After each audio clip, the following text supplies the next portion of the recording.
C'est un autre segment du bilan de la semaine des Sénateurs. Les 4 premiers matchs des séries pour Ottawa, pas nécessairement le début espéré pour les Sénateurs, mais une grande victoire dans le 4e match samedi soir pour pousser la série à un 5e match.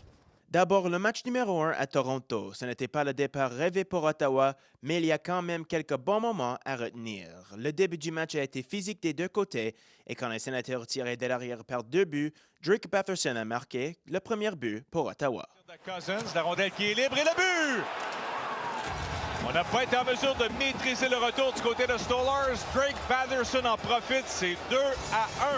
Malgré ce but, Ottawa a connu des difficultés avec les punitions et les Maple Leafs ont ajouté quelques buts en deuxième période. Même si Ridley Gregg a réduit l'écart en troisième, Toronto a inscrit 2 autres buts pour compléter le match avec un résultat de 6-2. Obviously not the result that we want, but I think no, it's clear as day what the issue was. We took too many penalties, they scored on it, and that's the game. So that's on us. We got to be more disciplined. I think everybody's first game, jitters, nerves, whatever you want to call it. Now that that's passed, that doesn't change the mindset.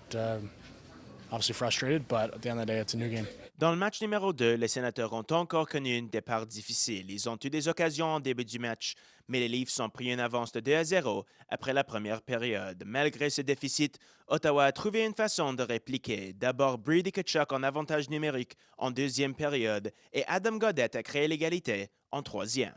On remet derrière, voilà un tir dévié, le but! Les Sénateurs créent l'égalité, Adam Gaudette fait dévier, c'est 2-2. Mais ce but n'a pas été suffisant, une défaite de 3-2 en prolongation à Toronto. First of all, a lot of our guys haven't played a lot of playoff hockey, haven't lost a playoff game in that way either. So we talked about that quickly. We talked about earlier today that we had to play better. I really liked the way we played tonight. And it's a big step for our group. Looking forward to the next game. On est sur la route, on sait qu'ils vont sortir fort dans leur arena. Je pense qu'en deuxième période, on a essayé de s'établir en première période. En deuxième période, on a établi notre game, puis on l'a joué pour 40 minutes. Puis je pense que quand on l'a vu, du moment qu'on a fait ça, on ne les a pas donné grand-chose. On a passé beaucoup de temps dans leur zone. Fait que c'est ça qu'il faut apprendre. Je pense qu'il faut la prochaine game à la maison, devant nos fans, avec l'énergie, on va feed off la foule au complet, puis on va amener de l'énergie, on va être prêt à jouer.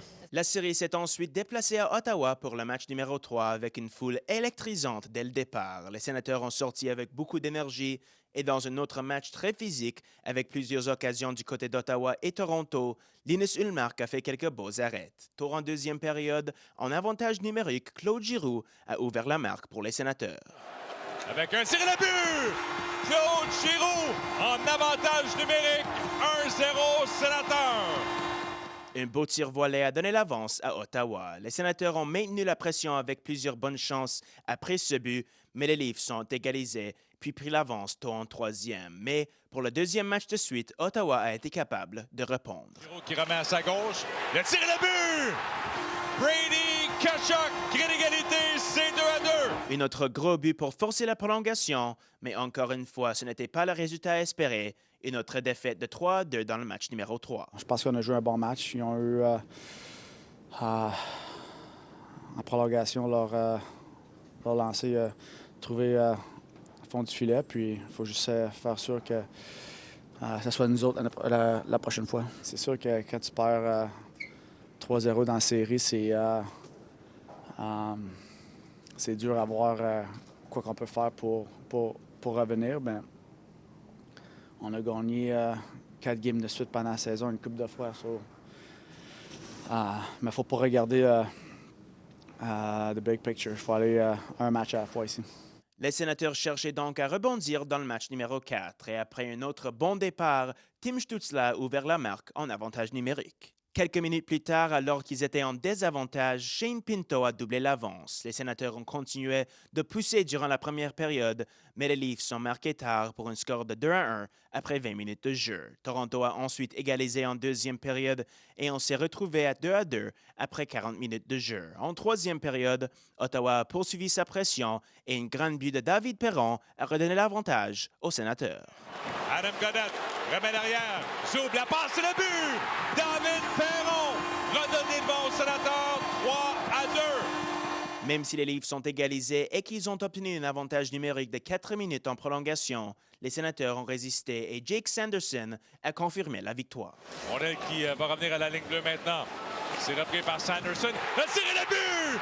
Jake Sanderson en prolongation. Et les Sénateurs forcent la présentation d'un 5e match. On a trouvé le moyen de comme un peu prendre l'avance, qui ont égalisé. Après ça, on dirait que j'ai trouvé qu'on a un peu repris notre rythme avec tous les lancers qu'on a eu en prolongation, ça a été bon. Nous, notre travail, c'est justement de tourner la page ce soir, demain matin, peu importe, puis justement assez tranquillement, pas vite, de serrer les taux sur eux autres, de rajouter la pression, puis on va voir comment on va réagir, comment ils vont réagir. Donc, encore du travail à faire pour Ottawa à Toronto, une grande 5e match qui s'en vient contre les Maple Leafs. C'est le bilan de la semaine des Sénateurs. Pour Sens 360, je suis Jackson Starr.